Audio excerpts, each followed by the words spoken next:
Now, there is a couple that matches the name of his parents, but they had a child that died back in 1921, just one child. That's not J. Edgar Hoover. If you look at the other one, you will see two black people who are very, very fair-skinned, and they got run out of Louisiana for trying to pass for white by the Klan.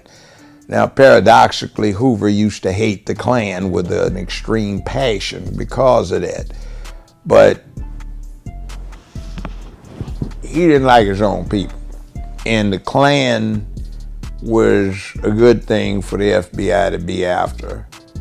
But black people became his fetish in terms of going after. So everybody that was active back in the 60s well remembers getting hauled into an FBI headquarters and interrogated about something you said or that you were presumed to have done. And a word of advice: if federal agents talk to you, never say you don't know anything about it. Just say, I refuse to make a statement. I have nothing to say to you. Wi-Fi, that's my triple beam.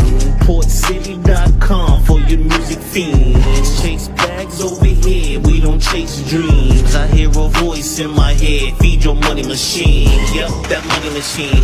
Yep, that money machine. Broke niggas talk shit, I feed my money machine.